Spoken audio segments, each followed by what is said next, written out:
Onun için hepiniz hoş geldiniz diyeceğim. Today we are having Mr. David Reed here, but before starting the talk with him, I want to make a small presentation about the foundation, the Turkey Design Council, what we are doing, what we have done, and what we are planning to do from now on here. And after that, we can start with your presentation. Okay. No, because I want to watch. It's a very short presentation, just to sum up what we are doing and what we are planning to do. The Turkey Design Council, Türkiye Tasarım Vakfı, aslında yapmak istediği şeylerden temel bir tanesi, tasarım farkındalığını daha geniş bir kitleye duyurabilmek. Sadece tasarımla ilgili insanların değil, hepimizin hayatını etkileyen bir mümkün olduğunu en azından paylaşabilmek ve tasarımı biraz daha ulaşılabilir hale getirmek ve genç tasarımcıların önünü açmak, onları doğru yatırımcılarla, doğru insanlarla buluşturabilecek bir zemin hazırlamak. Bu yolda bazı değerleri öne çıkararak ilerliyoruz. Özellikle şehir ve kamusal alanlarla ilgili karar verici noktalarda öncü olmak bizim hedeflerimizden bir tanesi. Tasarımı erişilebilir kılmak önemsediğimiz bir konu. Tasarımın bir şey olmaktan ziyade çok farklı amaçlara hizmet edebilecek, çok erişilebilir olması gereken bir şey olduğunu düşünüyoruz. Çok katılımcı bir yapı var. Birazdan da göreceksiniz. Çok farklı kesimlerden, çok farklı insanların her türlü katkısına açık bir yaklaşımımız var. Bir yandan araştırma geliştirme çalışmalarımız devam ediyor. O yaptığımız şeylerin getirisi çok kısa vadede olmak zorunda değil. Öyle yaklaşıyoruz. Onun için daha uzun vadede getirisi olabilecek, devamlılığı olabilecek faaliyetler peşindeyiz ve önemsediğimiz bu son bahsettiğim çerçevede önemsediğimiz şeylerden biri de eğitim ve gençlerin bu işe katkısı, onlara dokunabilmek ki çok yakın gelecekteki değişimi ümitle bekleyebilmek. Organizasyonumuzda belli araştırma merkezleri var, çeşitli tasarım platformları var, profesyonel düzeyde hem konuşma merkezleri hem ofisler var ve üniversite kulüpleri var. Türkiye Tasarım Vakfı tasarımla ilgili her konuyu kapsamaya çalışıyor. Tasarımın özel bir noktasına yoğunlaşmış değiliz.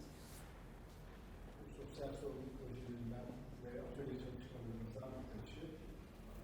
Mesela kentsel stratejiler bizim önemli bulduğumuz alanlardan bir tanesi. Burada ilk başta söylediğim gibi kamuyu ilgilendiren kentsel kararlarda Türkiye Tasarım Vakfı kendine vazife çıkarıp araştırmalar yapıp, çalışmalar yapıp bunu ilgili idarelerin önüne koymak, tavsiye ve yönlendirme noktalarında rol almak üzere şu gördüğünüz çalışmaları gerçekleştirdi. Mesela İstanbul'daki askeri alanların nasıl değerlendirileceği, kente nasıl katılacağı ile ilgili çok büyük bir katılımlı konferansta fikir araştırması yapıldı.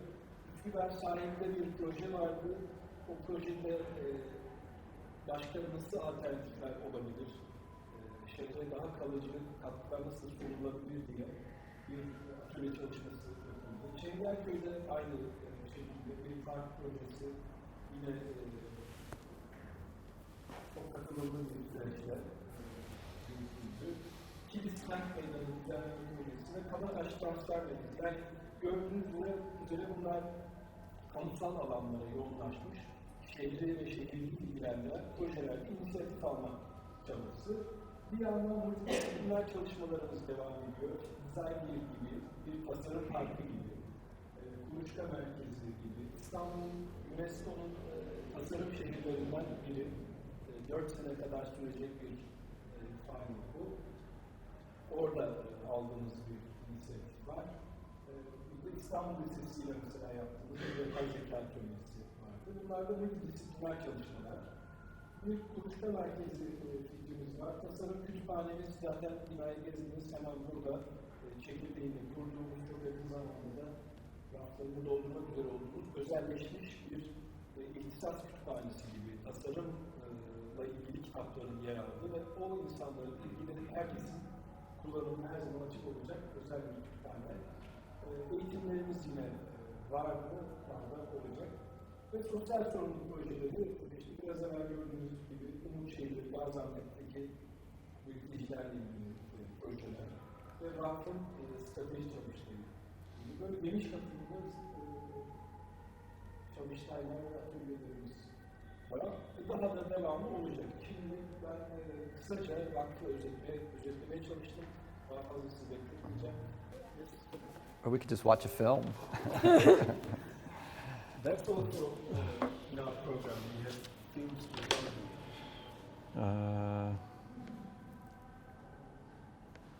So welcome again. Thank you. He has traveled long distance just to be with us, and he'll fly tonight again. Yes. Tomorrow back. Tonight, so my life is on a plane. So I moved to London 5 years ago, and for tax reasons, you have to excuse me, I don't know Turkish, so I'm going to speak English, but if I say something too quickly, just interrupt me and ask me to say it again, or if you have any questions, ask me to say it, or just interrupt me, it's not a problem. Is it okay if I just go ahead and start? Cool. Yeah, so this is going to be a little bit of a different presentation than what I normally do. And it has to do with some things that have happened in the last few weeks and months that have really radically changed the world. And so back to moving to London. So 5 years ago, I moved to London from the United States. And for tax reasons, I had to track all of my plane flights. And about a week ago, on a flight from Dubai back to London, I hit my 700th flight in 5 years. And that includes China, Africa, twice around the world in 2015, I think. That's only to say that what I'm talking about today is based on work that we're doing globally. I have two quick questions. How many people in the room are architects? Most, okay, and urban designers, and interior designers, artists? Mostly there's an artist. Mostly architects, okay. What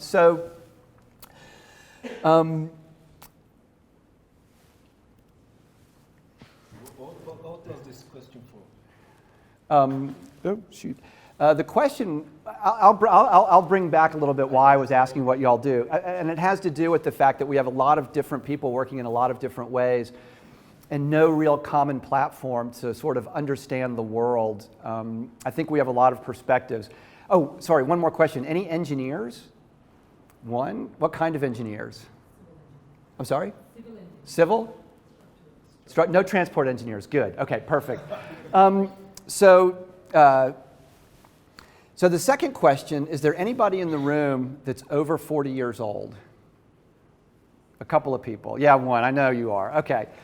And this is an important thing because this was an article in the New York Times. I don't know if you saw this, but it came out about 4 weeks ago, maybe 5 weeks ago. And it was essentially saying that all of the projections for climate change were significantly under-anticipating the detrimental impacts that we're going to be seeing, and that we're going to be hitting at a 1.7 degree increase some potentially irreversible catastrophic events in 2040, right? Now, that seems like a long way off, but I was about your age that you are now, and you'll be my age in 2040, right? And I can tell you that if I look back over the last 25 years, it doesn't seem like that long. And so what this started to tell me is that we have kind of catastrophic events that are about to unfold. And that in general, those of us that are sitting in the room and what we represent, which is design of the built environment, have a huge impact on what this future is. But unfortunately, most of us are very myopic and focused in what we do, right? And there's a reason for this. And so The New York Times article was based on a report that was put out by the United Nations on climate change, and it talks about some very specific issues. Just out of curiosity, how many of you have read this or know about this? A couple of, I'm sorry? I know about it, but I didn't Know about it. So has anybody else in here seen this report or heard about it? So one other person said, this is phenomenal if you think about it. This is an international crisis that we're seeing that's being put out by the United Nations, and those of us that are designing cities and buildings and places aren't super aware of what's happening. All right, so I'm going to back up 2,500 years. This is actually in Turkey, right? Does anybody know what this is? Right? Miletus, that was designed by Hippodamus 2,500 years ago, right? The ruins are still here in this country on the coast. Most people think it's in Greece, but it's not. It's actually in Turkey.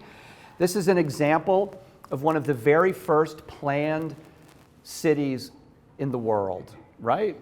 And the criteria through which, or the ways that this city was designed, are and should still be with us today. Embedded in this process is an incredibly adaptable and resilient program, which is unfortunately unlike anything that we see being planned across the globe.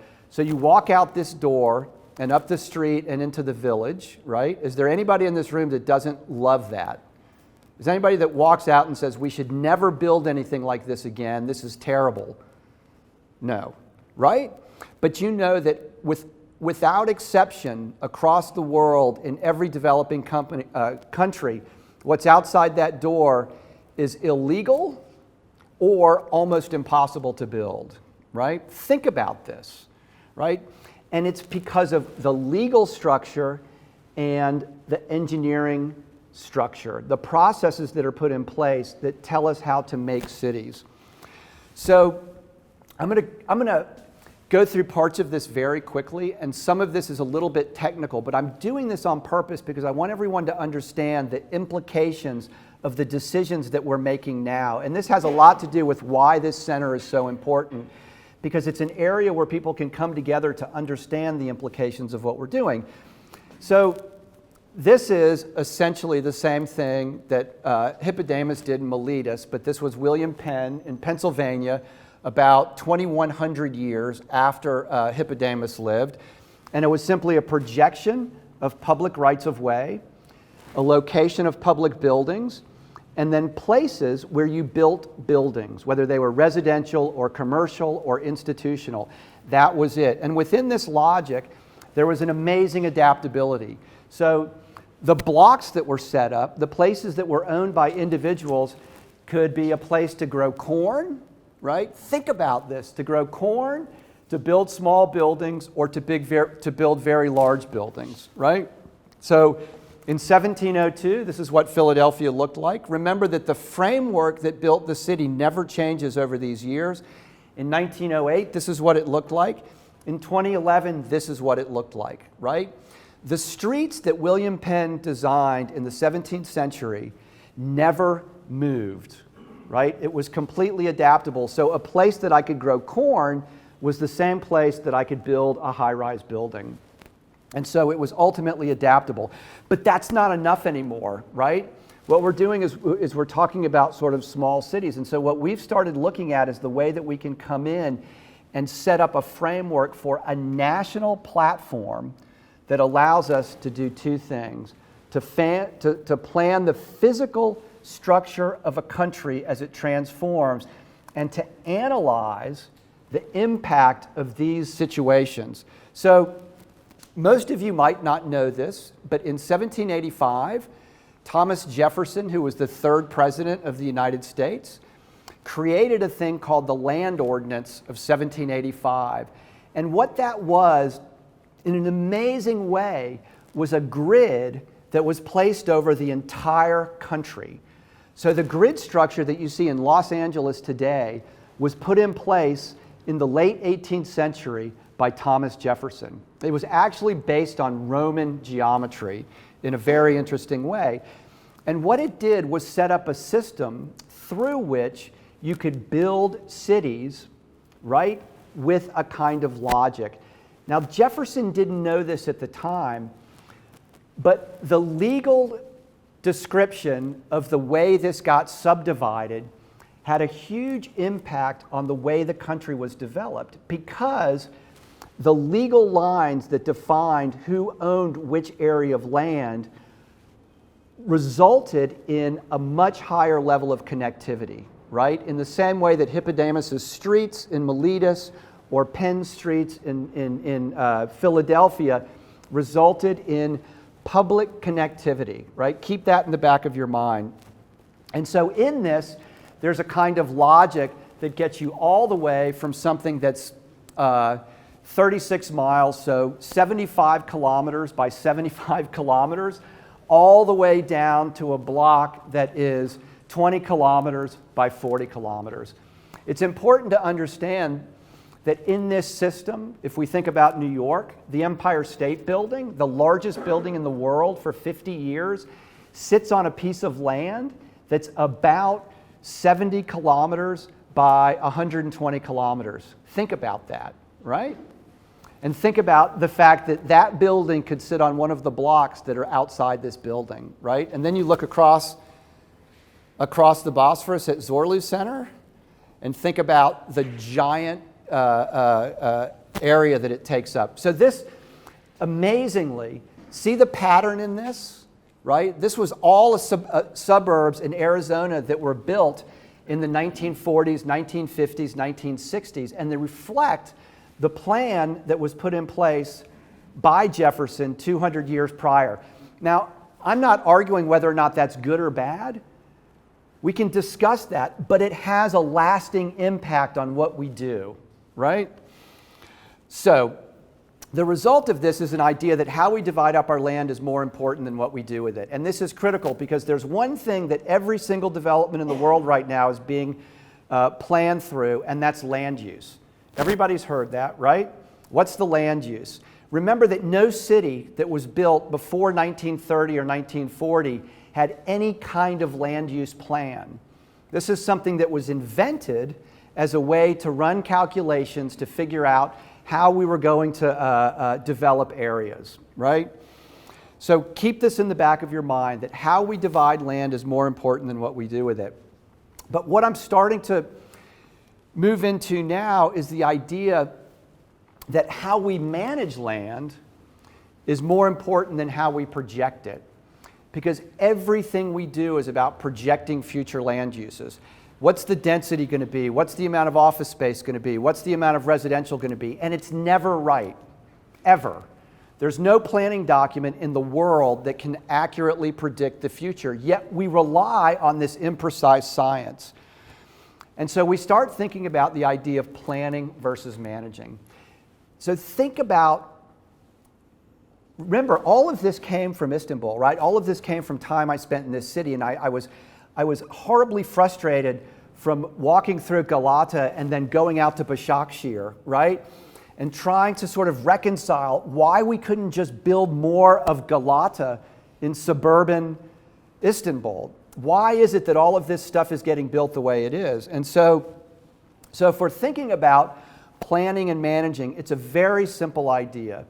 There's a framework that we put in place, and there are different kinds of things that we put in that framework, and that framework can expand, and the things in that framework can change. This is exactly what Philadelphia did, exactly what New York did, exactly what this city has done up until the last 60 years. It's a very simple concept. But it's not enough anymore. And so we're thinking about, like, this is the problem. I know this sounds crazy, right? But in 22 years, we are going to have irreversible, catastrophic events happening across the globe, right? And so we have to think locally, of course, but we also have to start thinking nationally and globally. And so it's not enough for us to take a district and make it walkable. Like, what's outside the door is fantastic, but it's not going to save the world, right? So we've had this opportunity, and I think we're the only people doing this right now globally.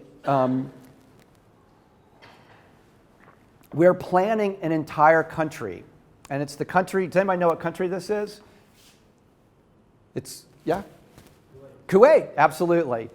Most people don't know that, right? It's not a place you would go on vacation, for instance, or on holiday. And it's not a very large country. There are only about 5 million people in the country.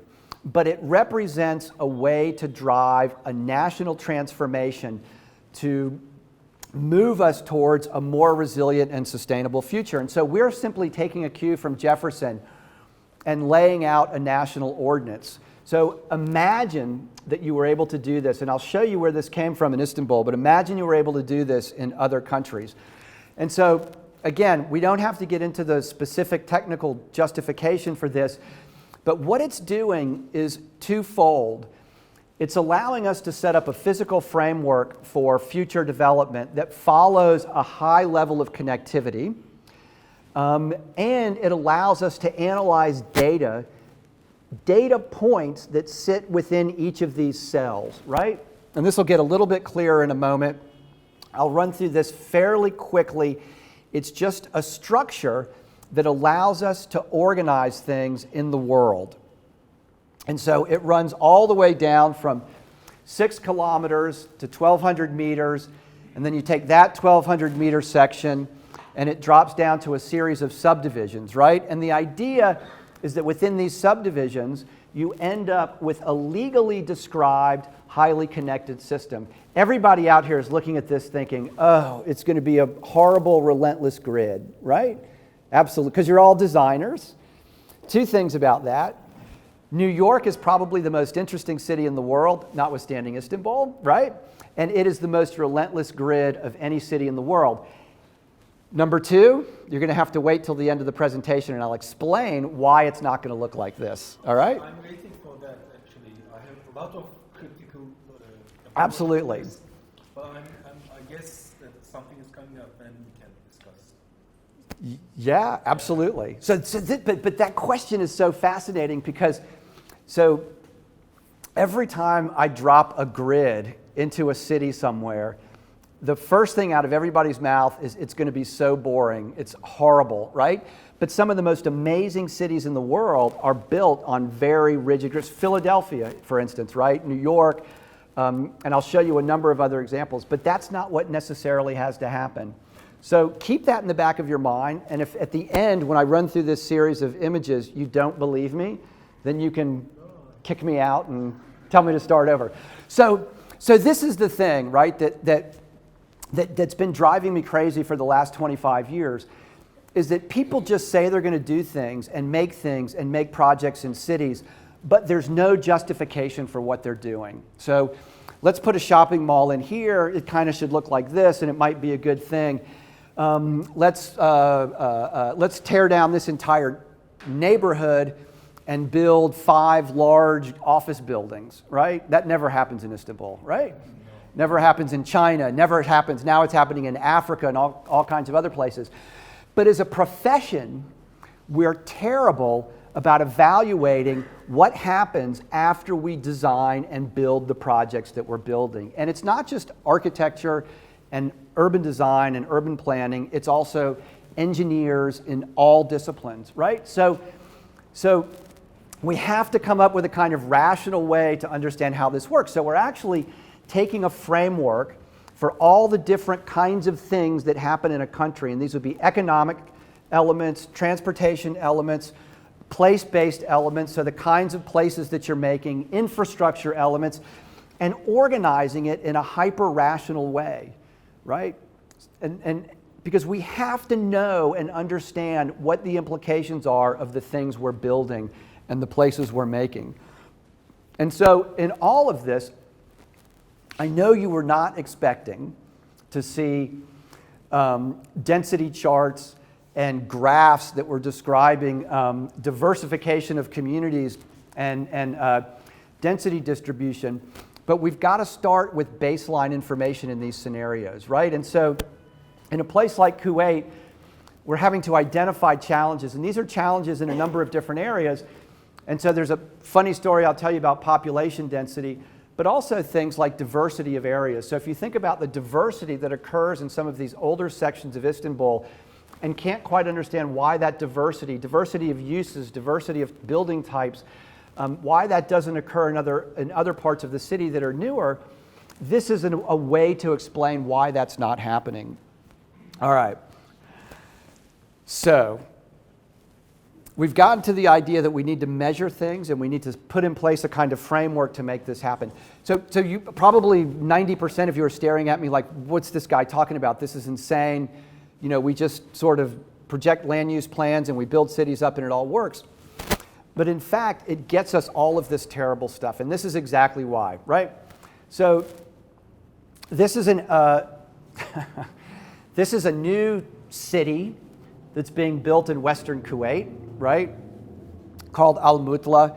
There are probably going to be 350,000 people that live there.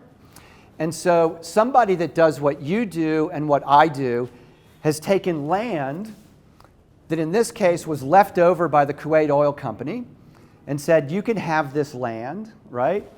And so somebody comes in and on population projections says, we're going to have this many people that are going to move into this area, and that's going to give us a certain amount of office, and that's going to give us a certain amount of industrial. And so in exactly the same way that you've seen a million times, somebody comes in and says, okay, we're going to put a whole bunch of residential districts in. We're going to have a little park in the middle of each one. They'll all be villas for Kuwaitis, right? And then we're going to have an area where we put all the office buildings, and that's going to have its own kind of character. And then we're going to have an area that's just industrial, right? What this is making is a place that can never change, right? And so we've taken this and we've said, this is exactly the opposite of what we should be doing. All right, so what we should be doing is looking at setting up the framework, understanding where the developments are, and then putting that in a system that allows for change and expansion. So just follow these diagrams and think how this would work in the world, right? So we go in, we find out the area that we're earmarking for development, right? And I'm doing the exact same plan that somebody else came up with, right?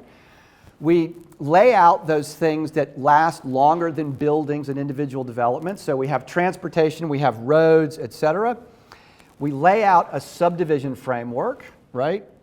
Remember, this doesn't exist in planning in the world right now. We then, again, because we have to start somewhere, look at key development areas. All this stuff is very conventional. We then subdivide the areas that are getting developed, right? And so we end up with something that looks very similar to what was drawn originally, right? I can't overstate what I'm about to show you, right?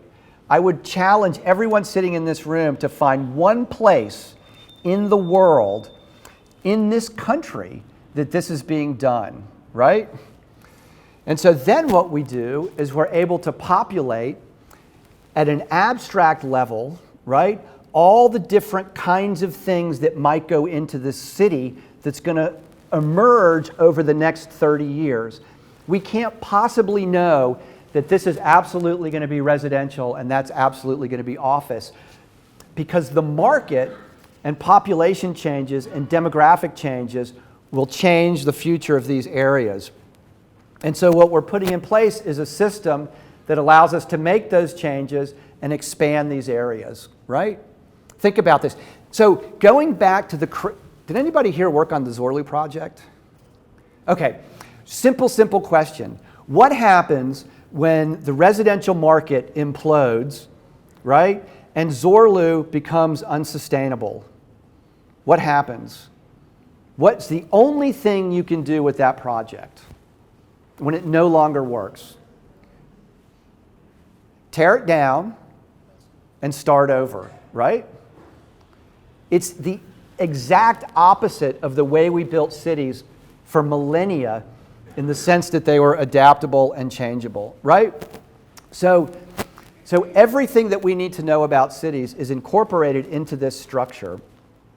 And I know you're still thinking in the back of your minds, oh, it's a terrible orthogonal, regular grid it's going to be the most boring place in the world, right? Because everybody out here is a designer of some sort, right? And so where you probably would start is figuratively sort of drawing through this and creating interesting relationships, interesting spatial relationships. So this is it. This is a very simple way of developing projects, cities, neighborhoods, districts in the world. So I ask you all, rhetorically or in reality, is there any reason anybody can see, sitting in this room right now, that you wouldn't design development this way? What would be the problem? And I'm actually asking anyone in here to tell me, why would you not do this? No? And how much does this get done in this country? Never, right? Never. Never does this get done in China. Never does this get done in Turkey. Never does this get done in the Middle East. Never does this get done in Africa now, unfortunately. In the United States, with some very small exceptions. And so what you end up with is a very broad area, right, that describes a number of uses that are getting distributed in a much more granular way, a much more mixed way, a much more adaptable and flexible way in a geographic area. All right, so we think back to Penn's drawing of Philadelphia, right? And we could take that drawing and populate it with all sorts of different uses. But we think back to the original drawing of this development, Al-Mutla, and the residences can only go where you've earmarked residential. The office can only go where you've earmarked office because the physical framework is different, right? And this is what it looks like. And so just think about this, right?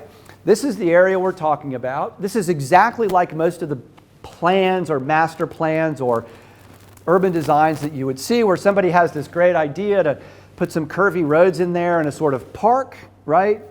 And you take that and it's a figure. It's like a design project. And you're in your mind thinking, this is going to be a really nice neighborhood, right? Instead of thinking, this is going to be a great framework that can change over time, right? Does that make sense? It's a very different situation. And so the way that you actually start to plan a country, an entire country, is to organize it in this way, right? And it has very specific spatial implications. And so we have to accommodate 3 million more people moving in over the next 25 years. Where do they go? How do they develop? Don't know yet, right? And so we evaluate where we are today. We set up a kind of ordinance, and then we try to project where that's going to go. Now, I also need to say here that what we're doing is we're setting up targets. But those targets are not meant as absolute goals. And so one of the things that I hear people say, all the way from presidents or sheikhs or prime ministers down to local planners, is why didn't our master plan get built like we envisioned it 50 years ago or 30 years ago? And it's not supposed to, right? It's a false goal for a planning process. And so if we think about the way we manage the future, it's not about putting a vision in place for the physical manifestation of the future of a district in a city, right? There's no way that the 3 guys that put the plan for New York together in 1811 could ever have imagined the way it would unfold over those ensuing 200 years, right? It's a false goal for master planning, right? And so along with this, we have to think about the way we measure all of the things that support what we're doing. All right, think about this. Very, very simplistically, we've got densities of 20 people per hectare or 2 people per hectare, right? And this is a development pattern that we see spread throughout many different areas. And we sort of look at this in a very simplistic way and say, okay, you know, if we've got densities like this, we'll be building much less infrastructure per person, right? And And there's a kind of value to us. Now, if I was giving this lecture 20 years ago, right, when I gave this lecture 20 years ago, I would have to make a qualitative case to say that this is better than this. Because 20 years ago, there wasn't the need to address these issues fundamentally. People could live in the suburbs or they could live in cities, right? And it was hard for me to make the case that we should be using less resource because resources seemed like they were inexhaustible. That's all changed now, right? But unfortunately, the logic that's behind the way we plan hasn't changed. So this is where I spent a lot of time in Atlanta. And in Atlanta in 1950, we had 300 miles of trolleys, of tracks with trolleys, right? And by 1958, the city still had half the population using transit. Now think about this, right? This was also the year that we started the Federal Highway Administration, which means we started building highways. We started building highways in the United States, which is no different than the insane road system that you have in this country, right? Right? It's much more gruesome. Much more what? Gruesome? You know, in ways. No, go ahead, say. I think your roads, I mean your big roads, especially around, is much more gruesome than in this stuff. Much worse. Yeah.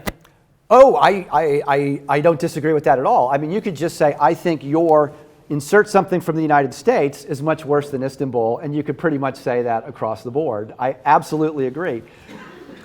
But I also know that I was driving up to the new airport one night, and the taxi driver missed a turn, and we had to drive all the way almost to the Bosphorus so we could make a U-turn so that we could get back to the new airport, right?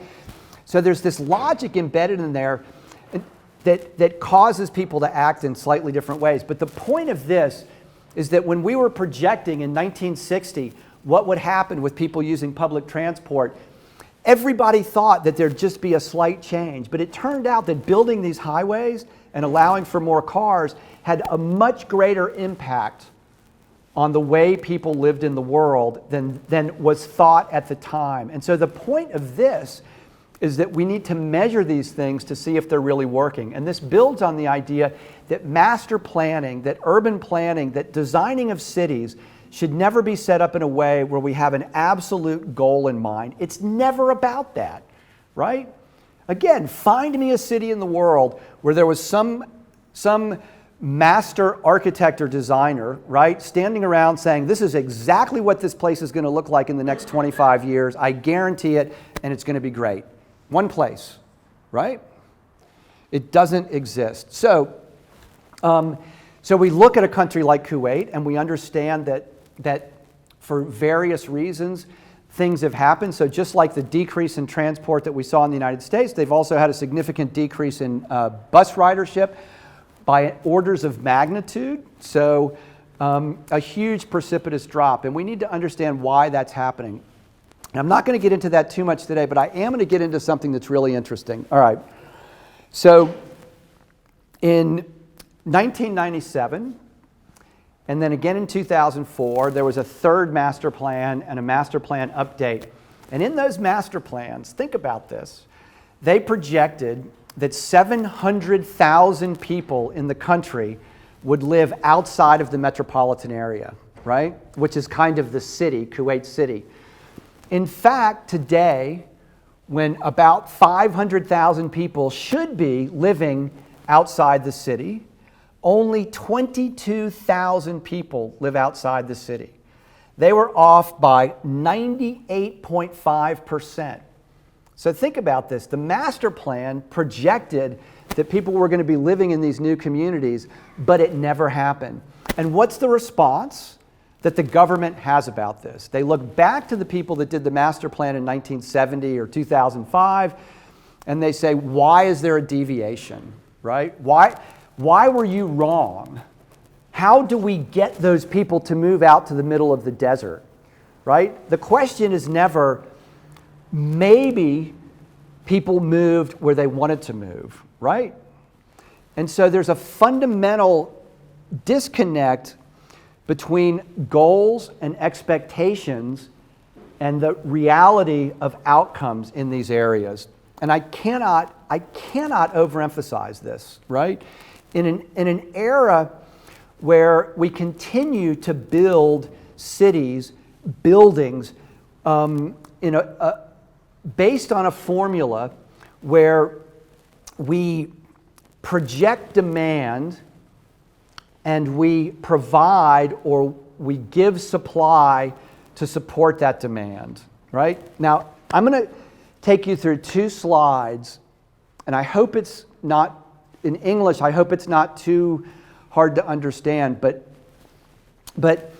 this is the way, in this slide, that every single development in the world, a little hyperbolic, 99% of the developments in the world are planned. So, and it makes perfect sense, right? Everybody looks at this. So we have to understand how much population, employment, land, resource, etc., is projected, in this case, through 2040. So how many people are going to either be born or move to this place that we have to house, provide office space for, provide power? And then what we do is we understand and respond to the most appropriate places to put these people, right? So in 1997, we were going to have 1 million people moving into the country. The most appropriate place was to put them in the middle of the desert, right? And then we have to understand the most beneficial ways to plan these areas. Now, what that means is we have 1 million new people and we have an amount of energy or electricity or water that we need, and we simply multiply the amount of water or energy per person, and that's the supply that we build. What that does is it sets up a scenario where you have the worst case outcomes you can possibly have. And I'm going to show you this in a moment. And so what we're saying is that you should flip this on its head, right? So you should understand what the most beneficial ways are to develop areas. So instead of, I can't believe this, but instead of thinking about a new development, how many cars you're going to need, how many power stations you're going to need, you simply, right, walk over to that window in the library, look out the window and say, we want that. And then you back in to figure out how you get that to happen. And this is true not just for the quality or the character of the place, but also the resources that are demanded. Because remember, this is no longer a lifestyle choice. I mean, you guys, I don't know how to say this in a way that's not a slightly rude, but you guys are kind of screwed, right? When you're my age, right, this building may actually be underwater, right? I mean, that's an amazing outcome in your lifetime, right? You're the first generation ever to, the last time this happened was 250 million years ago, right? And I cannot overemphasize this. And if we as a profession, right, aren't driving this, it will never get done. So we're flipping this and we're saying we should be setting caps on what we use, on the kinds of places that we make, and then people should be forced or highly incentivized to develop to meet these criteria. And so we have this all comes from work that we were doing in Istanbul. We have this very interesting analytical process where we're going through and evaluating across sectors, because everybody knows that when you're designing a city, you've got 15 different kinds of people that are involved, and they all need to get the resources that they need, and it's all additive. So if you just think about things like laying utilities in the street, it's not about creating a street where all the utilities go and they have to figure it out. It's about accommodating all those utilities, right? And then overlapping those. And I'm not going to get too much into this. It's just to say that there's a kind of analytical process. So this is where this comes from, right? In the neighborhood regeneration program in Turkey that emerged from the earthquake, there's one way that every project that's been done in that program nationally has been evaluated. There's one return number. And this, unfortunately, is representative of the return number that you have globally, and it's economic, right? So we looked at cultural returns, and we also looked at spatial returns. So how connected are these areas, and what's the cultural impact? And so we built a program that actually described across the entire city of Istanbul a data capture system, right, that took all the information about land value, about connectedness, about cultural institutions, and then used that running through a program to understand what the places were that were capturing the highest level of return across those three metrics, right? And we were able to observe some, and I'm not going to get into detail in this, but we were able to observe some very interesting outcomes that were unanticipated, right?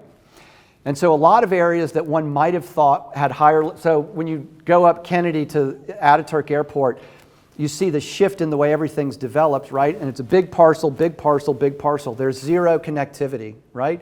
There's huge economic return, there's zero cultural return, and actually a decrease in connectivity, right? But there's certain areas where this is actually being captured and has had profound beneficial impacts. This is especially problematic when you start laying it over the Marmara Line and you start to understand that you're not getting a return on a public investment, which is the subway, the metro, that you're building that doesn't have a high level of connectivity to people that live in those areas. And in fact, most of those people drive, right? And then, again, it's a little bit technical, but we were using regression analysis to understand the codependency or the impact that each of these variables has on each other. I put this in here, right, to make it clear that as designers in the world today, right, because I'm just an architect. I don't have a degree in anything except architecture, right?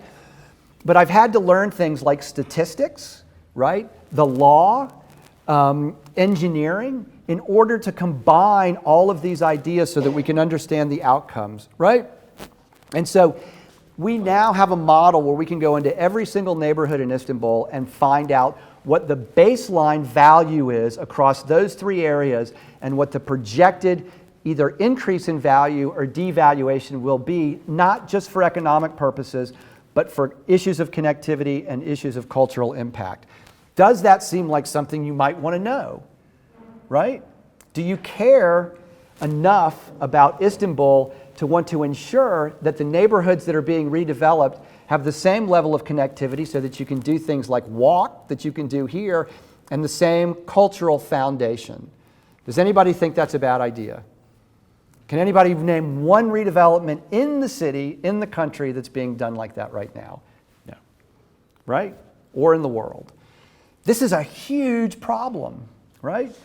So I had a little walk around here, and apparently this beautiful Garden Grove Park just up the street was supposed to be a hospital, right? I don't know, 10 years ago, 15 years ago? No.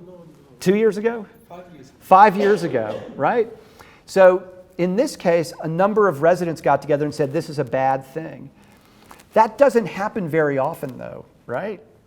And it would have destroyed the neighborhood to have a hospital. Yes, there's value in healthcare, absolutely. But how do we evaluate where these things go? It's not just about finding land that could be built on and building something that makes somebody money, right? It has to be more than that. And we, as designers, have to have the tools that allow us to objectively, right? Objectively engage with engineers, financiers, governments, right? All right, I'm going to skip through a little bit of this. This just goes through the methodology. If anybody's interested, they can ask me about it later. So we've then laid this entire system over Kuwait, right? And remember, all this is coming from work we were doing in Istanbul. So this is the value of this kind of global system, is we're taking what we learned in a city like Istanbul and we're able to superimpose it over a city like Kuwait City and go through the same process to make these kinds of places, right?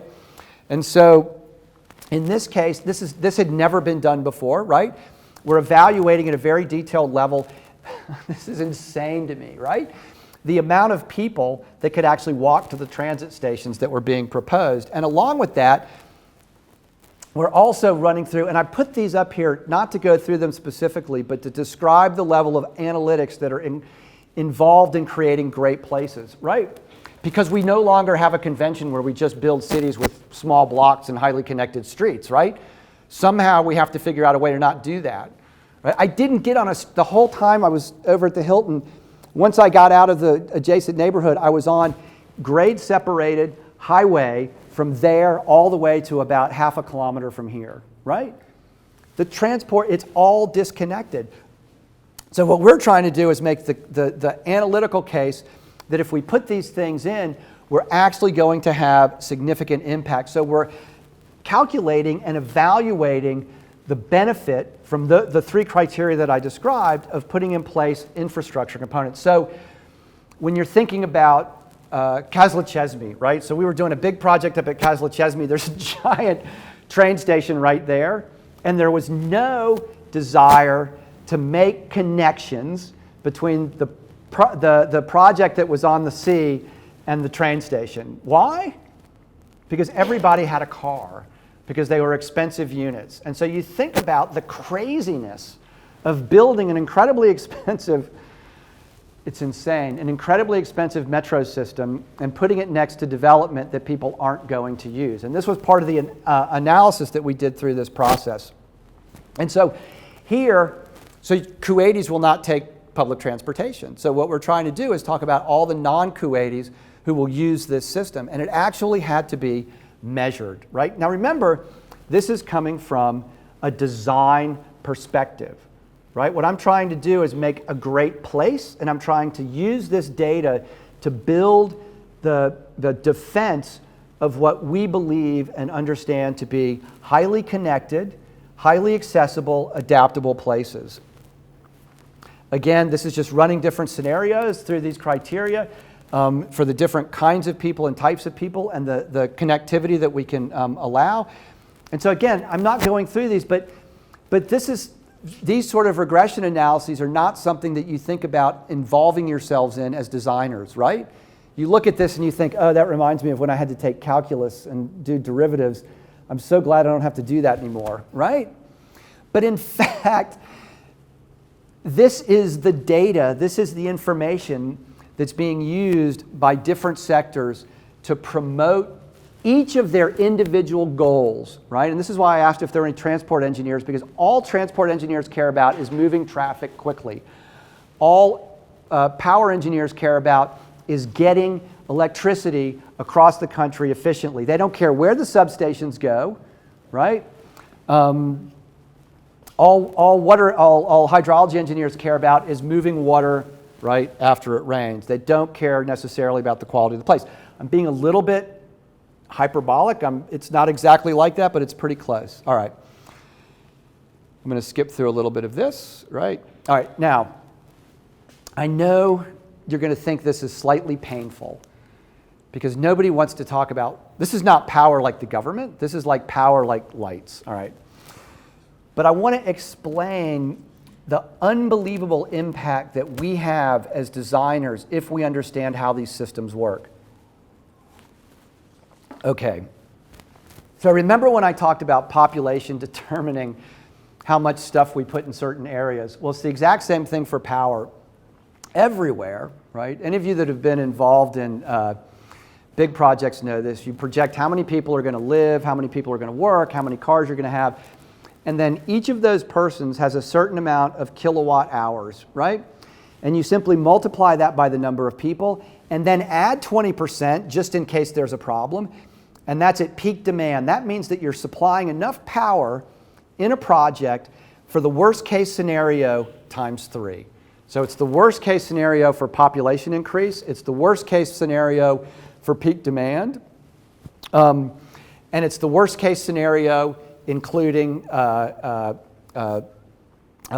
margin of error, right? Which is usually about 20%. And so what that means is we're building 1 million square feet. We're going to have enough power for the worst case scenario. And so what we're doing is we're saying, let's flip that, right? And let's set a cap. And it's not just energy, it's everything we use, right? Let's set a cap on this. And if people that are building and developing can come in and build 4 times as many residential units or 5 times as much office and use that much less power, then we should let them do that. Mostly you can't do that because the laws don't allow you to, right? So, power, right? Distributed throughout the country, right? I'm just going to go through this very quickly. And so, sorry, flip through this. So, all right. So this is the worst users of power of electricity in the world. And so Kuwait sits here. It's number 5, right? So you would think that we could get better, all right? Now, this is the way we plan everything. So we think about how much power is needed, and we multiply that, and we build 2 new power stations, or 3 new power stations. But if you start from a different perspective, right? I'm going to show you this very simple diagram. And you actually place a cap. God, I know this is, like you're looking at this and I'm sure you're like glazing over thinking, why am I here on this beautiful day listening to this crazy person talk to me about power stations? But just think about this for a moment. Everything you build as an architect uses power. And you are absolutely obligated to understand the impact that you have, right? So you're building a certain number of buildings, right? And that's going to take a certain amount of power, right? So that means you're going to have to build a certain amount of power stations, and that means you're going to be using a certain amount of coal. It means you're going to be polluting in a certain way, right? It has impacts across the board. You're going to be making people less healthy. But by simply going in and saying, we're going to, instead of use a supply-demand relationship, we're going to say, we don't care what the demand is. We don't care how many houses there are. We're going to give you a limited, finite supply. And if you can build the houses, right, twice as efficient, you can get twice as many houses by not using any additional resources. And then, if you can provide that power in a way that's renewable, you can actually get 4 times as much, right? 4 times as much built environment for the same amount of power that you would be using. And what we're saying, sorry, I'll flip through these. I was going to go through all this detail, but it's crazy. What we're saying is that this is completely backwards, right? So over the next 7 years, this is the increase in supply that the country is going to be providing, right? Based on population projections. So, all right. So this, this diagram is actually showing the total capacity to generate power in the country. This is showing the increase in population, and this is showing the increase in peak load, right? And so what we're able to do in this project now is go through and at a macro level say this is crazy, we shouldn't be doing it, but also start to co-locate things so that we're reducing peak demand because we've got residential and office that are working off the same substation. And I know this sounds oddly engineering based, but we as designers are the ones telling people where these things need to go, right? And so the plan for this in a conventional way is just to build a whole bunch of power stations throughout the country. And it's going to continue to happen, right? Because hopefully not in Kuwait, because hopefully we're changing it. But globally, this is exactly what's happening. And there's really no, God, I can't, like, I would never have been giving this lecture 3 months ago. But I can't overemphasize the fact that if you all aren't making these, like, I'll be dead, right? I will be dead. But you all will be living with the implications of this. And remember that before the 1930s, architects and designers drove all the decisions in cities, right? And that's why we have this obligation to understand these things so that we can make decisions that get us both better places, but also more efficient places, places that have more resiliency. And so we're flipping, again, this idea on its head, where we're not starting with how much power is needed, we're starting with how much power you're going to get, right? This is what you get. You need to figure out, everybody needs to figure out a way to build this stuff with this much supply. And until we flip that, we're always going to be incentivizing people to be as inefficient as possible, right? So again, it's just flipping this idea of the way that this works. Now, All right. Yeah. Is there any way to think about, we have, for example, this power problem, Yeah. and we are trying to solve, we are trying to find solutions to this. Right. But are we including our need for energy, our Yeah. rates of consumption? Absolutely. This is fundamental to this. Because Right. I think, Right. for example, designers like to use basic plastics in their new designs, for example, as a solution. Nobody should ever use plastic. Plastic should be banned from the face of the planet. Yeah. But people use it. We feel better when we do this. Yeah. Or we have now renewable energy, we have more breeze here. Yes. As in your breeze, Yes. we have a lot of Yes. solutions that are purported to be the salvation for our security. Right, It's a but- nice expression. But nothing's going to do But that. these Yeah. kind of approaches are sometimes, or maybe, a way to legitimate Yeah. our behavior, what we have already created ourselves. Yeah. So we are trying to, for example, solve the problem of energy consumption and find new sources of energy, but we are still continuing to consume that much of energy and more. Absolutely. I mean, what you're saying is the fundamental problem. And it comes down, so I wrote this article for a book that's coming out, and our profession, I mean, it's crazy, but we're taught, there's one thing that we're taught to do in school, and that's measure, right? We have scales, we know how long things are, we know proportions, but we never measure the outcomes of the work that we do. And so it's all about our gut, right? I mean, this was a book on research in architecture, and it's like, you know, we're designing these spaces or these places, and once they're done, we walk away from them and we know that we've made the world a better place. But in so many cases, we've actually gotten further from our goals. And there's a whole series of sort of ideas about the way this works. But somehow we don't do this. It's unbelievable. And so we're making all these decisions that we think are getting us closer to our goals, right? I didn't tell you all the story about the roses from Kenya, right? Which is sort of a light bulb for me. But this is exactly the problem. And this is why I'm up here ranting about things like power and connectivity to transit stops. Because unless we're measuring these things, nobody else is ever going to do it, because everybody is trying to avoid risk, right? So if you're asking an engineer to design something, it's going to be the least risky, the most risk-averse possible way, right? So, all right, very quickly, going back to this idea of grids and how bad they are, like everybody hates them, right? Such a funny thing. I want to show you a series now that talks about the way that this might actually unfold spatially and the amazing variety that you might get, right? So I'm moving back from the ideas of power and energy and back into the sort of physical realm. So remember, there's both how you plan, right? So the way we divide land is more important than what we do with it, and how you manage it. So managing it is all about measuring the inputs and the outputs, which we hate to do as a profession, right? But we love to think about how big things are. And so this, when we get into a very granular level, is the way that this national ordinance works.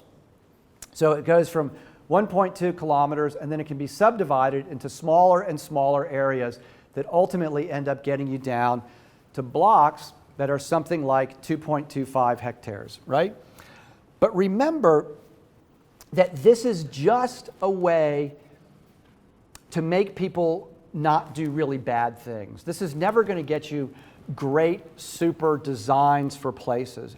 But it means that as a way to measure, we can look at a series of taxonomies, a series of organizations, right, that describe the way these things might work. And so This might be a way that you organize a 600 by 600 part of the city, right? It might be this. It might be this.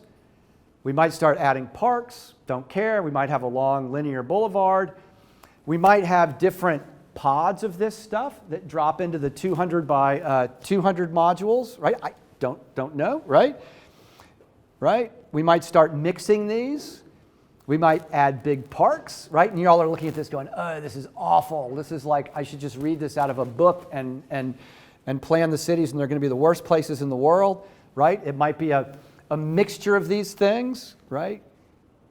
All right?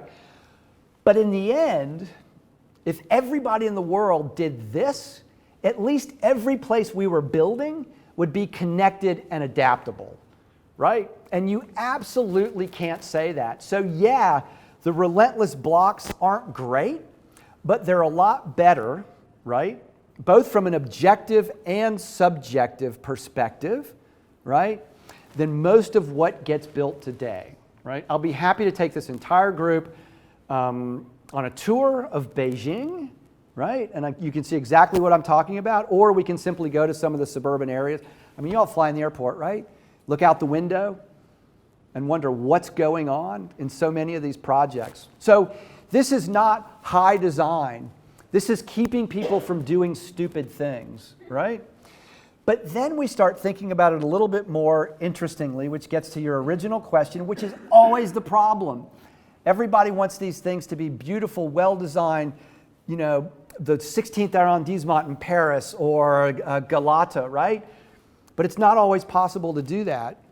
And so then we can start looking not at the physical framework, but within the most basic dimension, we start creating criteria for connectivity, which then allows designers and planners the opportunity to change these things. Now, there are implications of a block like that and a block like that, but neither is bad enough to cause long-term problems. It might not be bad at all, in fact, right?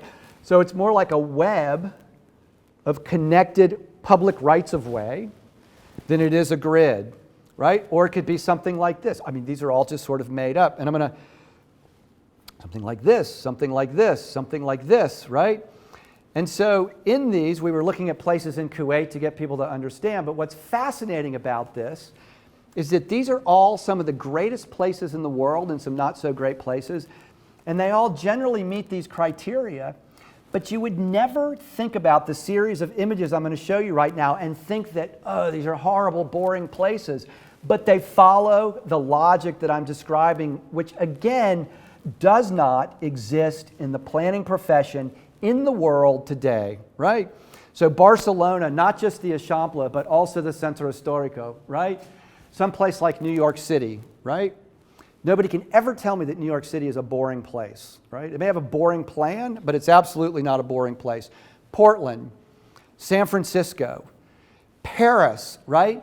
The same level of connectivity. There's nothing that says as a planner you can't come in and do something like this as long as you're getting the connectivity you need and the connections to the external areas that are being developed. That's all that matters. There's no fundamental difference between New York and Paris in terms of the level of connectivity. It's a little more difficult to build in Paris because of the odd block sizes, which is okay, because there's a trade-off and maybe you get more interesting places, physical places. Again, absolutely okay. Even crazy places like Abu Dhabi, which is not such a bad place in the Middle East, right? Riyadh, which is kind of a horrible place, right? But Riyadh is infinitely more connected because of the internal logic of the block structure and the way that the National Housing Program works than suburban Istanbul. Who would ever believe that there's a better urban framework in Riyadh, Saudi Arabia than there is in Istanbul? It doesn't make any sense. Chandigarh, Calgary, right? So these sort of bucolic suburbs, right, in Canada. Dubai, which is arguably the worst place on the planet, right? Maybe inarguably the worst place. Munich, right? And these are just random samples, right? Boston. So Boston is interesting. Boston has the same density as Kuwait City, right? It also happens to have about the same level of connectivity. And so there's a kind of comparison between this old New England city in the United States and this new city that's existed for about 40 or 50 years in the desert. And there's a kind of internal logic to both of these that allows them to be adaptable and transform over time. So every time somebody says that the grid, which is a terrible word, but that the grid just creates banal, boring cities, we have to remember that we're in charge of the way we actually lay these things out. And so if we could take these ideas about planning cities and superimpose them with all of the information and data that tells us that we're going to get the most efficient use of resources, and then track that because we make it easy to measure, we're going to end up with a much better future. But if we don't do this, we have absolutely no capacity or opportunity to know, back to your point, that we're making the right decisions, right? Because there's a giant disconnect between perception, what we perceive as the right thing to do, and the reality of the situation. So all of this is organized around three simple questions. And so this was downtown Kuwait in 1952. It was completely destroyed by the master plan they put in place. It actually worked really well. And so we have to understand where we've been in all of this, right? And this is a perfect setting for that. Sitting here is where we've been. This is historic Istanbul, right? We also have to think about where we are now. This is Kuwait, but it could just as easily be parts of Istanbul. I can look across the river and I can see exactly this being done, right? This is where we are now, right? It's probably not where we want to be in general, right? Probably 95% of the stuff that's getting built right now in this city is not good enough from every single metric, right? And then we have to think about where we're going, right? And how we get there. And my basic thesis, basic premise is that if we don't do it, and I'm an architect, right? So I think I'm the center of the universe, right? But if we don't do it, who else is going to step up and organize all of the different disciplines that go into making places and making cities, right? So I'll stop there. That's a lot of work that you all have to do in the next, how old, 25, 30, next 25 years, right? So anyway, any questions? Yeah? No, I was just going to mention that I'm not really personally fond of formal approaches. So this also means for me that I hate those curvy designs as much as I hate the grid itself. Yeah. It's not about the grid actually. No, right. Absolutely not. Yeah. Yeah. Both in city designs and in architectural designs. For architectural scale, I use the grid myself. Yeah. And I'm loving the grid. So it's not the grid or the curvy design or any other formal approach that I have a doubt in my mind actually. So I would like to emphasize that my main objection or my main question is not the grid absolutely. But as you come from that point and you shared a few city aerial photographs with us, I think I didn't see any, for example, we can think any Islamic cities in those. Sure, there's a difference with Islamic cities. I feel that there's a difference because, for example, you mentioned Middle Look, East in Turkey. So this is an Islamic city. So there's a fundamental difference between Islamic cities and Western cities. I was just going to ask you that. Yeah, it's one thing. It's only one thing. Yeah, you shared with us hundreds, Yep. thousands of years old designs. Yeah. But maybe there is something different with the perception of this world in some of these geographic lands. Yeah, For absolutely. example, we didn't see any old photographs of Ottoman Bursa or Istanbul or Isfahan Yeah. or Hiva. Yeah. So probably there is something continuing that you can inherit from the millet in Turkey, thousands of years. Absolutely. But there is some different approaches maybe, which regardless of any form of approach, some different qualities or some different researches or needs, for example, different than the Roman city. Absolutely. So I'm also interested in what those qualities may be, or should we think about them, or should we just think they have as if they have never existed? Not at all. And so this is a really interesting point. And so first of all, this presentation was already too long, right? And everybody's already thinking about how they get out the back door. But the other thing, there's a fundamental difference between kind of ancient Middle Eastern, Arabic, Islamic cities and Western cities. And it's one thing, and it's really only one thing. And it's embedded in the existing city in Kuwait. And we have a lot of research that we've done on this because we work in so many areas in the Middle East. And it's that those systems are dendritic, right? Because they're only set up for pedestrian activity. And so you know when you're in the souk in Cairo and you run into dead ends, and the only way you can get to the next area is to go through a private house or a private building, right? That doesn't work very well when you're trying to put something in place where you have multi-modes of transportation. There is no large public right-of-way system that allows you to have that public connectivity. That doesn't mean it's bad. So that project I was showing you that we did in Qatar, we superimposed a kind of more Western street system with a kind of dendritic, pedestrian, tight, Middle Eastern urban framework that you would see. The challenge in all of this is, for instance, how do you service restaurants in the Cairo souk, right? It's one of the most fascinating places in the world, but it's really hard to make work. Hopefully in the future there's a way that we can solve those things more successfully. But I would go back when you're talking about whether it's formal or informal. I honestly, so I have this mantra that everybody's going to argue about the way cities should look, what they should have in them, who should live there, how much they should cost. And I only want one, when I die, right, I only want to have left one thing in this world. I want to have given people a place where they can have those arguments, and whomever wins that argument can't destroy the thing that supports the city, right? You know what I mean? Like, you guys can argue about the form of the streets, you can argue about all that stuff, but at the end of the day, I want something there that allows it to change and adapt over time without losing the fundamental characteristics of the place, right? And so it's hard for us as designers to understand that because we think about the object.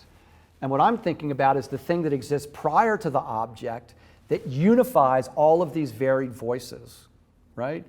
And the depth and breadth of research across the board to figure out what these things need to be is vast, and nobody can answer all these questions. But we can look at what has happened historically, those places that have allowed these transformations to occur, understand the basic characteristics of those, and as long as we're following those basic characteristics, we can engage in much more refined design, development, discussion, etc.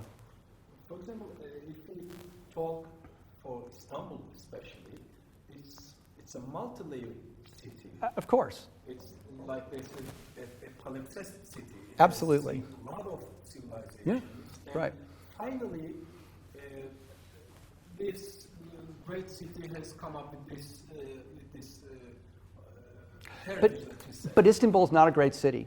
Parts of Istanbul are great, but most of it's awful, right? I mean, I'm just going to say that, right? Yeah, exactly. And so this is so I know, so I spent 20 years in school, right, in the teaching at university, and I've gone through like all kinds of discussions about these sorts of things.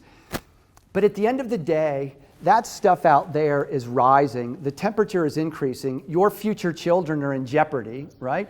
So I want to push all this stuff aside a little bit and figure out what the 2 or 3 things are that we can do and that we have to do that allow us to get back into the idea of not saving civilization, and I'm not being hyperbolic, but designing great places, right?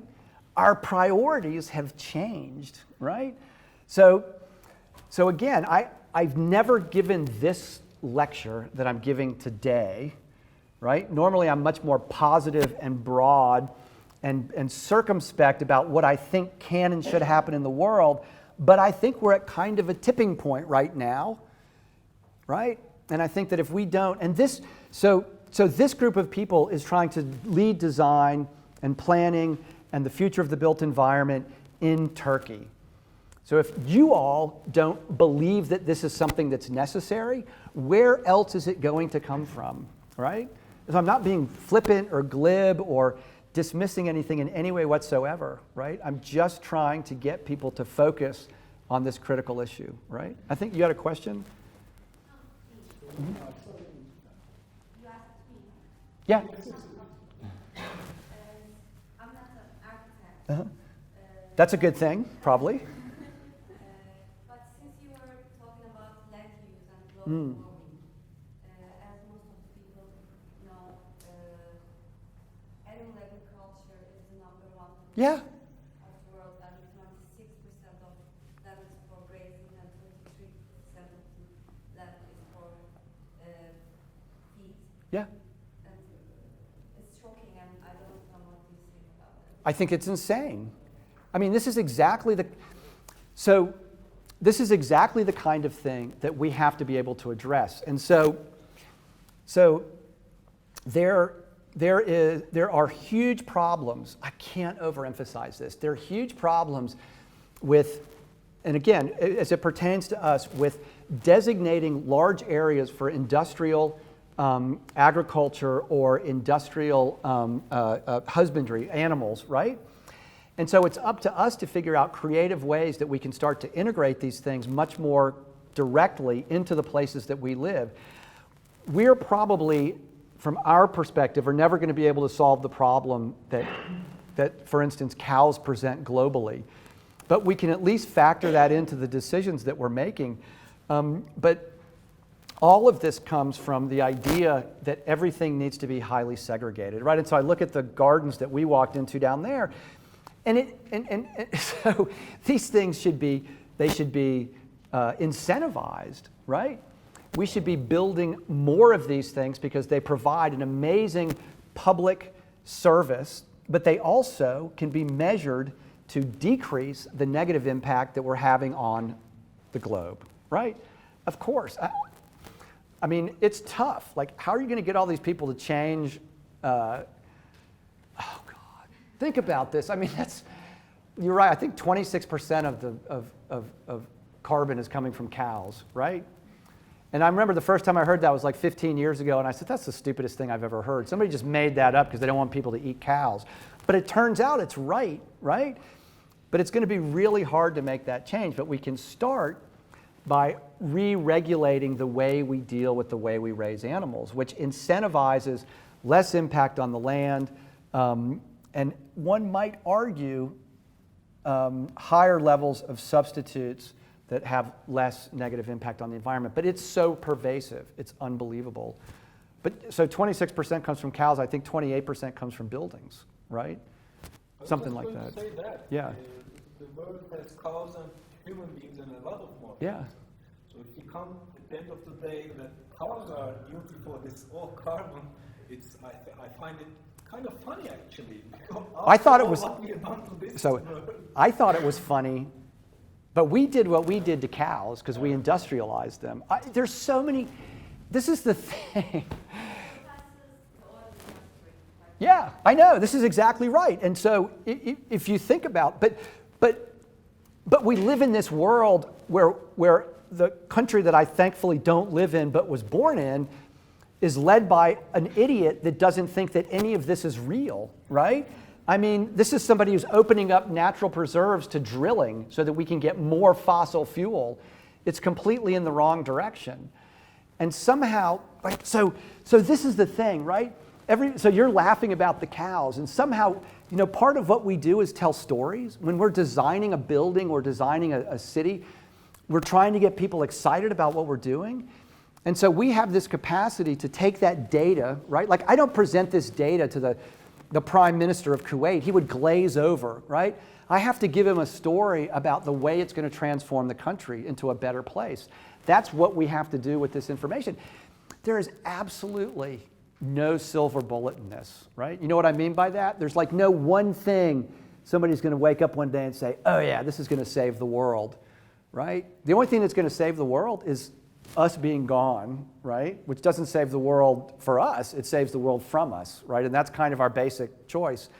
So yes, you're exactly right. I don't know the answer to all of these things because I just kind of know a little bit about one part of the world, but yes, it's, you know, but you can make us, we can build stories about the way that we can incorporate these things into our cities or the way we're designing. I mean, but at some level, there's so much going on that we kind of have to find the 2, 3, 4 things that we think are the most important that we absolutely can't live without. Because otherwise, you know, designers, they're like sharks, right? They chase shiny objects, and it's like, oh, that's kind of cool. Well, that's cool too. That's cool. And so we end up not having a kind of coherent, cohesive vision or direction, right? That only, remember that up until the 1920s, right, that wasn't true. Everybody built cities the same way. So what was the one reason? I mean, this is so funny. In reality, there's only one reason, whether it's an Islamic city or a Roman city, there's only one reason that they had the forms they had. Why were they built with small blocks and highly connected streets? There's only one reason. Because the only way to get around was to walk, right? And so if you simply use one metric for designing cities, which is can you walk comfortably and easily, you will never get a city that's not adaptable, right? Not energy efficient, that could be energy efficient, right? But so much of what we build doesn't even answer that simple question, right? Right? I know that doesn't answer the question about the cows completely, but you know, I think we should all probably get in a car and go down to the Ministry of Agriculture and complain. It's crazy. Yes. I'm not an architect either, but I'm a cultural studies master's student, so it's going to be, since you're an international architect here, everything that I hear and you would be hearing would be inspirational for us. So that's why it's not for opening an argument. But should everyone have to have connection to everywhere? No. Because we're living within the walls. Yeah. In some sites. So what about you have mentioned about the dead end streets and how awful they are. No. They have unusable walls around it. And No. Then let me rephrase. They're not like some of the greatest places in the world. You know, dendritic is actually a biological term that has to do with the expansion of grasses and the way they extend, and so that you have dead ends. Some of the greatest places in the world. So you know, if you're in Fez or you're in Marrakesh or you're in Cairo, it's some of the most fabulous, vibrant, urban fabric in the world. And I wish we could replicate it everywhere. Now, the dead ends that we have in the suburbs in the United States are horrible, right? But for a very different reason. So I would never make that qualitative judgment. All I was saying was that when you're planning new things, nobody's figured out that I know of, has figured out in reality how to create those amazing sort of dead-end spaces that you have in a dendritic pattern while simultaneously being able to service, at the most basic level, service areas that aren't accessible, right? I would love it. Like, you know, I tell all the stakeholders in Kuwait that the fact that they tore down their existing city was insane, right? There's so many amazing places in the world that have these dead ends. We should never lose that. And also, I'm sorry?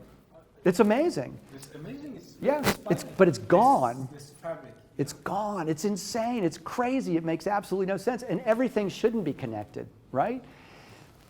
But again, going back to worst case scenario, because the reality is across the globe, not everybody is adept enough to take a blank slate and create a great place that then gets connected to the next place that the next person puts in place, et cetera, et cetera, et cetera. So all I'm really arguing for is a set of principles that need to be met at the most basic level. And once those are met, you have incredible amounts of freedom in the way that you design or move through these places. So, I mean, I think the world, I have this weird outlook on the world. So when I was a student, I went to school at the University of Paris, and I never spoke to anybody in the United States. Once a month, I would call my mother, right? And I would write letters.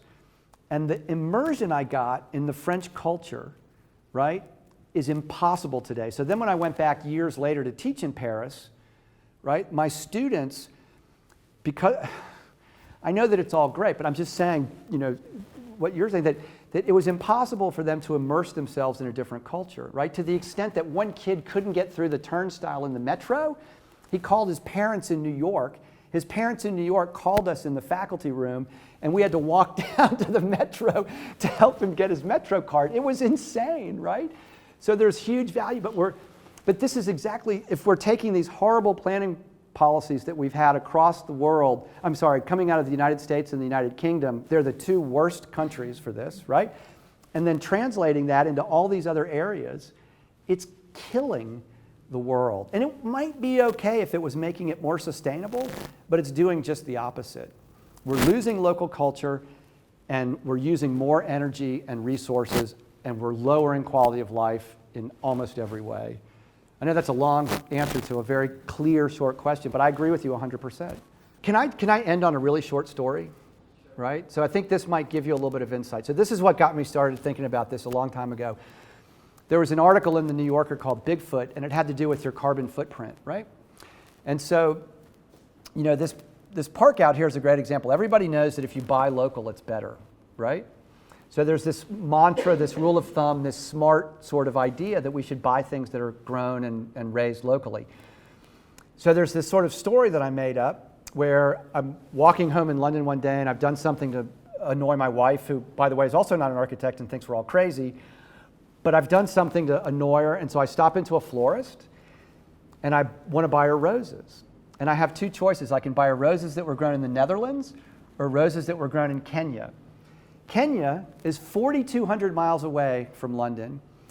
Amsterdam is 200 miles. The roses that are grown in the Netherlands are shipped 200 miles over sea, mostly, which is the most sustainable way of shipping goods.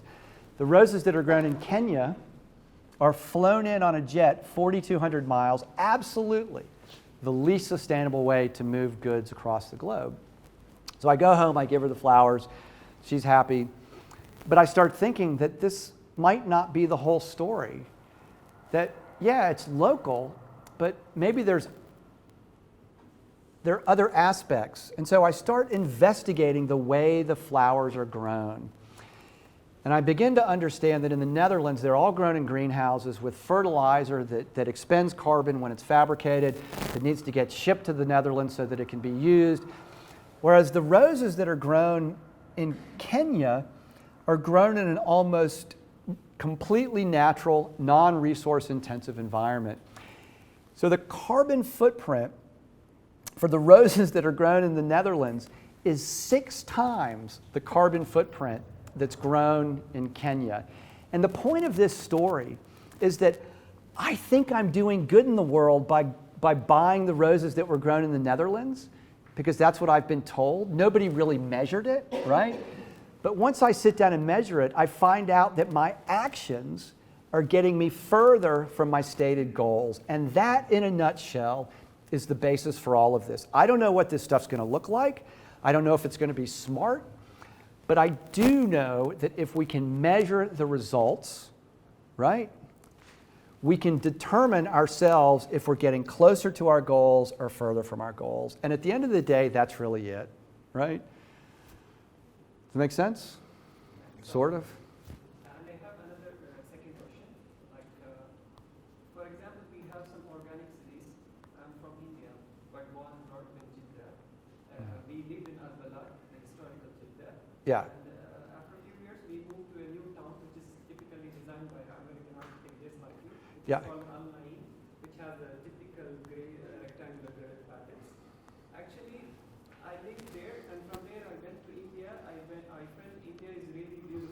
Yeah. Why? Because in Jeddah where I live, in online, I felt really boring because there are no kids on the street playing. Yep. We just had So- single class. I know exactly where you're coming from. This is from my blog. I'll send you a link, right? And it's called Organic Growth. I'm going to put this out there. The most organic city in terms of growth in the world is New York City, right? Which is completely counter to what you're saying, right? There are qualities about the village or small city that you grew up in and the planned city, right, that is devoid of all these other things. And that question is fundamental to the way we build cities, right? It's why is that different from what's outside this window? But again, you need to think about what the nature of organic is, right? And so organic has nothing to do with curvy stuff and straight stuff.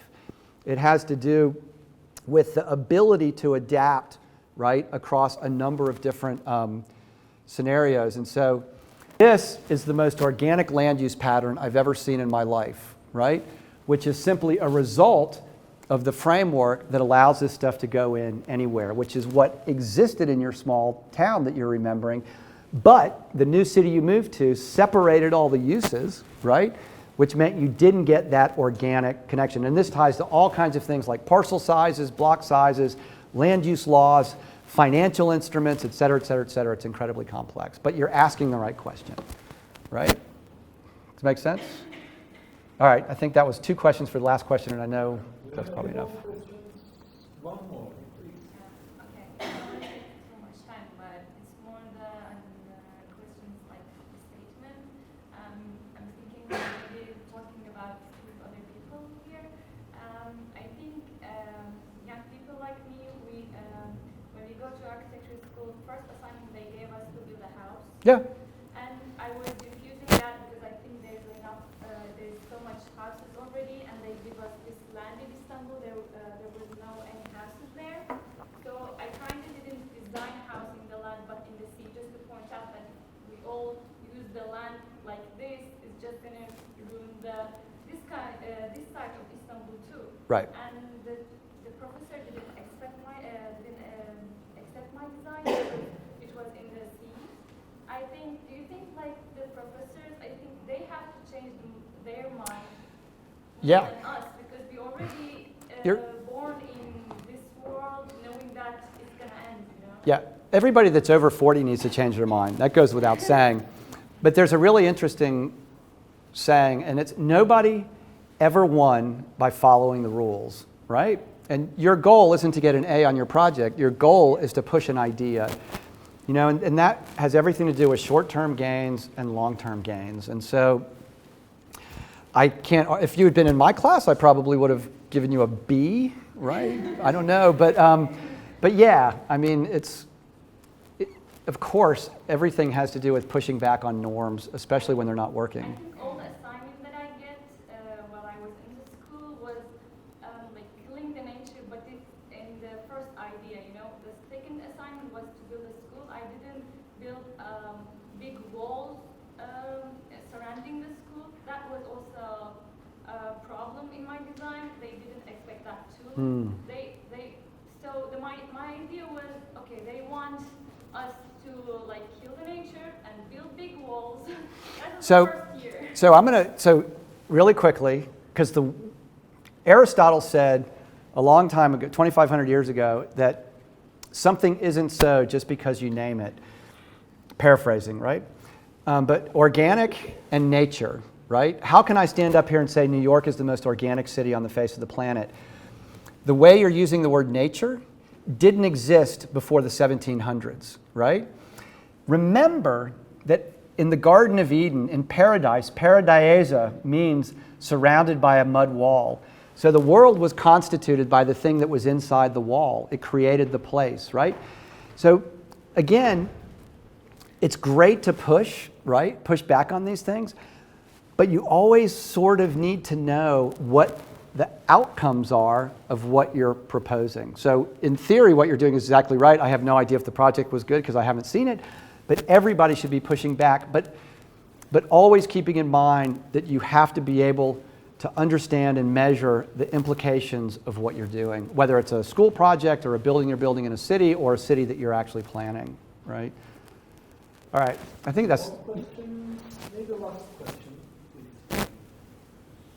My question is about Istanbul actually. Mm. For instance, we had an earthquake here in Istanbul. Yeah. All Istanbul was destroyed by this earthquake. Would you apply the same plan you apply for Kuwait City? well, there is no plan for Kuwait City. Where Kuwait City is we're just laying a grid that allows us to analyze. There's a plan for the new areas that are happening in the north and the south.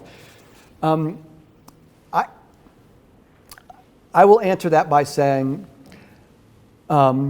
you can look at what San Francisco did after the 1903 earthquake, and they took the exact same grid that they had and they just re-superimposed it. It worked out really well for a number of different reasons. If there was an earthquake that destroyed every building in Istanbul, apart from just being horrified, I would go back and look at those places like outside the door, and I would try to superimpose that logic across the entirety of the city. That's what I would do. Do I know exactly what that is? I don't, but I could figure it out, right? Does that make sense? But it didn't work like that for Kuwait, for example. It was a different approach. Am I right? Well, it's both. So it's what I've shown up here is very simplistic, right? There's a kind of, as you were saying with the layering and palimpsest here, there's a layering of issues there that have to do with pre-modern, modern understandings of the city and connectivity and the way that it works. So it's a little bit more granular than that. But I can't get into that level of detail in a God, I can't believe y'all are still sitting here in a lecture like this. But the answer to the question is find the places that work really well and replicate those, understanding the characteristics that are making them the way that they are. That's what I would do. Right, all right. Thank you. One more. I have an interesting question. So, there is this phenomenon in Istanbul, because it is a 1,000-year-old city. You have these huge graveyards, Yeah. and that doesn't happen in the Western cities in the other part of the world, which we have irrelevant with. And where do you stand on this point? There is a lot of another spaces that we cannot figure out what to do with them. You mean like digging people up and moving them? Yeah. Okay, this thing's on the camera, so there's no way I'm gonna stand up here and say you should dig people up and move them. But one of the best parks I've ever been into, two of my favorite parks in the world are Père Lachaise and Montparnasse cemeteries in Paris. There are lots of dead people in there, but people stroll, picnic. I mean, that's a tough question. There's so much cultural background in all of that. But cemeteries can be great parks, right? I'll just leave it at that. So I'm not getting into that political discussion. All right. Thank you all very much. That's definitely the last question. This was too long.